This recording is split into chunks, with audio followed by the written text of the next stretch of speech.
आप और मैं दोनों जानते हैं कि किस तरह से कानून व्यवस्था का मजाक उड़ा जा रहा है सरकारों द्वारा, और जिस तरह से ये आज की सरकार में और इनसे जुड़े हुए जब लोगों का मामला होता है, आपने हाथरस देखा, आपने अजय कुमार टैनी के हाल देखे कि उनका बेटा किसानों पर गाड़ी चढ़ा था। कभी सरकार ने अपने नेताओं द्वारा किए गए अन्याय को अन्याय नहीं माना है, उनको छूट दी है। ऐसी छूट नहीं दी जा सकती है।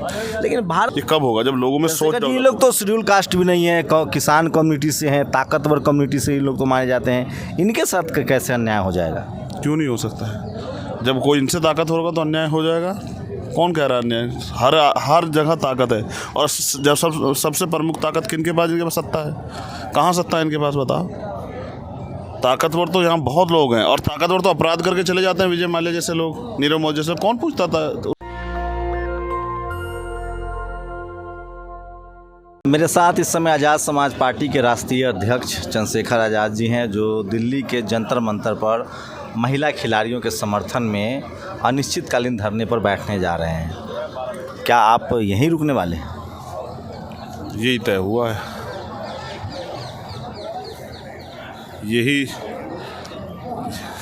यही तय हुआ है।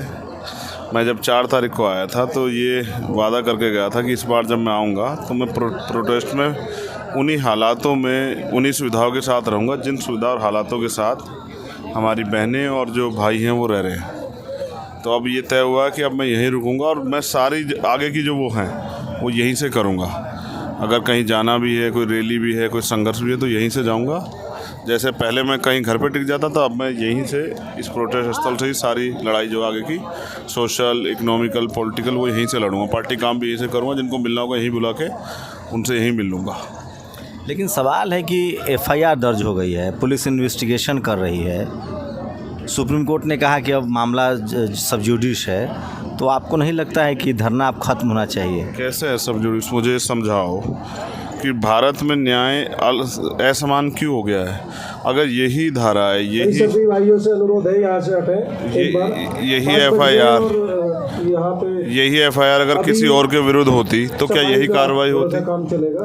आप मुझे बता दो, अगर यही FIR किसी और के खिलाफ होती, ताकतवर व्यक्ति के खिलाफ, संविधान तो सबके लिए न्याय समान करता है ना, तो ताकतवर लोगों के लिए समान कानून अलग क्यों, और कमज़ोर लोगों के लिए कानून अलग क्यों?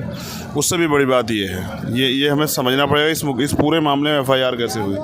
FIR के पुलिस ने अपनी मर्जी दर्ज कर ली, या एक एप्लीकेशन दर्ज कर ली, सुप्रीम कोर्ट का ऑर्डर से FIR दर्ज हुई, तो कार्रवाई क्या होगी? इस बात को समझना पड़ेगा। हालात बहुत अच्छे नहीं हैं। सवाल उसमें ये भी तो बनता है ना कि हो सकता है वो बड़े रसूखदार हैं, एक पॉलिटिकल पार्टी के बड़े नेता हैं, 6 बार के MP हैं, WFI के अध्यक्ष थे।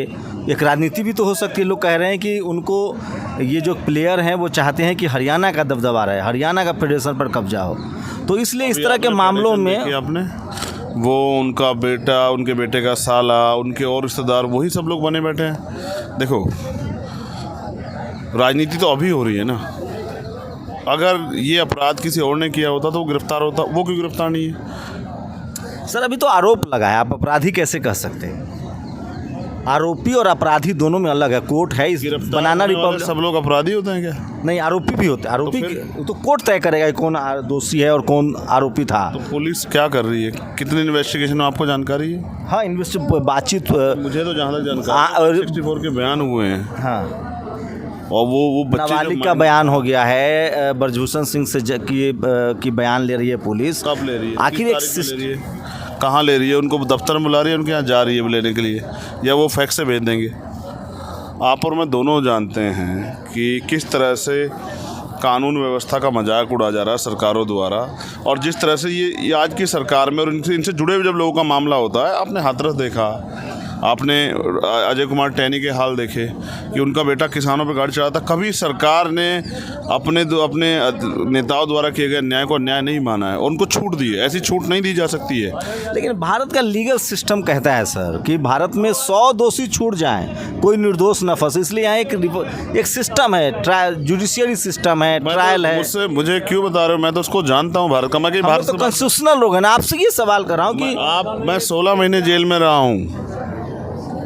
आपकी समझ में ये बात क्यों नहीं आई कि मेरे खिलाफ एक आरोप था? मैं आपको याद दिलाता हूँ शंभू भाई कि जब मुझे CN पर NRC के आंदोलन में पकड़ा गया तो पुलिस ने कहा कि वो भड़काऊ बयान दे रहे थे और पुलिस कोर्ट में प्रूफ नहीं कर पाई मुझे। और जहाँ वो हुआ, जहाँ की वो घटना थी, वो मुझसे 3 किलोमीटर दूर की थी और कैमरे की निगरानी में जब मेरे जैसे व्यक्ति को जब पुलिस गिरफ्तार कर सकते तो यहाँ क्यों वो हो रहा है? तो आपको लग रहा है कि उनका पॉलिटिकल इन्फ्लुएंस है, वो सत्ता पक्ष के, इसलिए उनको बचाया जा रहा है? वो सत्ता पक्ष के हैं और सत्ता का संरक्षण उन्हें है, इसलिए उनको बचाया जा रहा है। आज अगर इस लड़ाई में जब हम ये देख रहे हैं कि ताकतवर लोगों के सब लोग समर्थन में खड़े हैं, तो हमें जो बाबा साहब अम्बेडकर ने भी कहा कि भारत में किसी भी देश की महिलाओं का जो है, किसी देश की उन्नति का आकलन उस देश की महिलाओं से करता हूँ।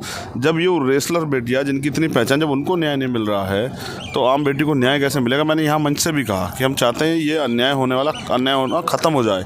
ये कब होगा? जब लोगों में सोच। ये लोग तो शेड्यूल कास्ट भी नहीं है, किसान कम्युनिटी से हैं, ताकतवर कम्युनिटी से ये लोग तो माने जाते हैं, इनके साथ कैसे अन्याय हो जाएगा? क्यों नहीं हो सकता है? जब कोई इनसे ताकतवर होगा तो अन्याय हो जाएगा। कौन कह रहा है अन्याय? हर जगह ताकत है। और जब सबसे प्रमुख ताकत किनके पास? जिनके पास सत्ता है। कहाँ सत्ता है इनके पास, बताओ? ताकतवर तो यहाँ बहुत लोग हैं और ताकतवर तो अपराध करके चले जाते हैं। विजय माल्या जैसे लोग, नीरव मोदी जैसे, कौन पूछता था उसको? जिनको सत्ता का संरक्षण है वही ताकतवर हैं। लेकिन ये कहा जा रहा है कि दबाव बनाया जा रहा है। ऐसे तो अब हर कोई धरने पर बैठ जाएगा कि हमने कंप्लेन किया।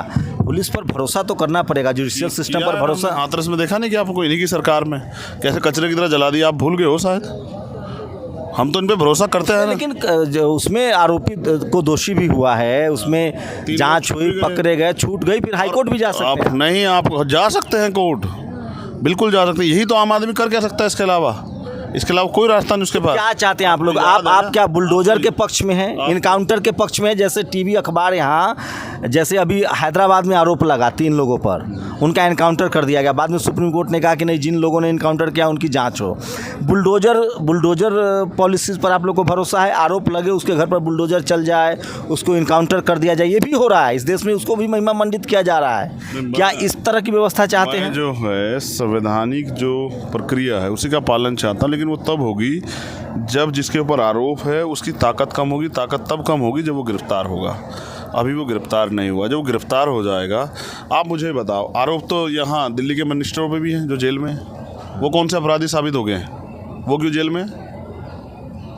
ये बात आपको समझनी पड़ेगी। जब वो अपने पद से और जो ताकत है उससे विहीन कुछ कमज़ोर पड़ेंगे, तब जो है मुझे लगता है। गंभीर देखिए, आप अब एक राजनीतिक दल के बड़े नेता हैं, पूरे देश दुनिया भर में आप लोग जानते हैं।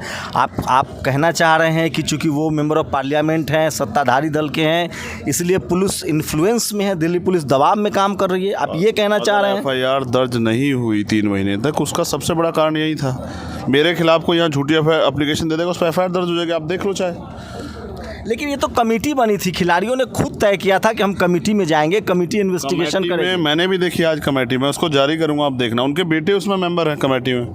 कोई बेटा अपने पिताजी के खिलाफ कुछ करेगा क्या? लेकिन अब तो WFI से उनका कार्यकाल खत्म भी हो गया है और उनको पूरी कमेटी को भी डिसॉल्व कर दिया गया है। हाँ, मैं किसी भी अन्याय का समर्थन नहीं करता हूँ और अगर बात कहीं न्याय की होगी तो मैं हमेशा खड़ा रहता हूँ।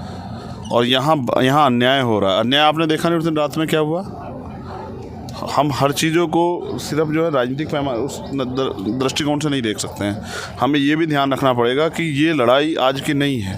ये लड़ाई सिर्फ इन बेटियों की नहीं, ये लड़ाई महिलाओं के अधिकारों की है, उनके सम्मान की है, उनको सुरक्षित माहौल की, उनके सशक्तिकरण की है। उस पर क्यों जो है पुरुष लोग जो है कमज़ोर पड़ जाते हैं? मतलब आपने तय किया है कि चंद्रशेखर आज़ाद अब जंतर मंतर पर धरना देंगे, उसमें शामिल हैं, बैठेंगे, यहीं रहेंगे आप कब तक? और मैंने कहा ना, जब तक वो लड़ाई हम जीत नहीं जाते तब तक हमारा ये आंदोलन। जीत की क्या परिभाषा है आपकी? उन आरोपी के गिरफ्तारी हो, उनकी मांगे हैं, तब तक जब तक कोर्ट से फैसला ना आ जाए। मैंने क्या कहा? उनकी मांगे हैं। ये आंदोलन लीड कौन कर रहा है? वो जो रेसलर्स हैं। हम उनके, जब तक उनका आंदोलन चलेगा हम उनका सहयोग करेंगे।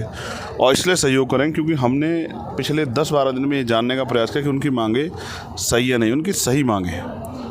मैं किसी लड़ाई में बिना जानकारी के नहीं जाता हूँ, इस बात को बेहतर जानते हैं, मैं वकील भी हूँ। सोच समझ के, और जब मैंने देख लिया कि सब लोग मिलकर प्रयास कर रहे हैं कि किस तरह से जो न्याय होना है उसको बाधित किया जाए, तब मेरे जैसे लोगों की ज़रूरत है और मैं अपनी ड्यूटी अदा कर रहा हूँ। तो महिला खिलाड़ियों के प्रदर्शन में एक नया मोड़ आया है और आज़ाद समाज पार्टी के राष्ट्रीय अध्यक्ष, इस देश के बड़े नेता चंद्रशेखर आज़ाद ने तय किया है कि वो दिल्ली के जंतर मंतर पर ही धरने पर बैठ रहे हैं। उनकी रातें भी यहीं कटेंगी और वो अब सारा काम यहीं से देखेंगे। एक बड़ी खबर है इस समय की कि चंद्रशेखर आज़ाद ने, वो यहाँ पहले भी आए थे, उन्होंने वादा किया था कि यूपी के नगर निकाय चुनाव के बाद से मैं धरना में शामिल होऊंगा और खुद भी धरने पर मौजूद रहूँगा।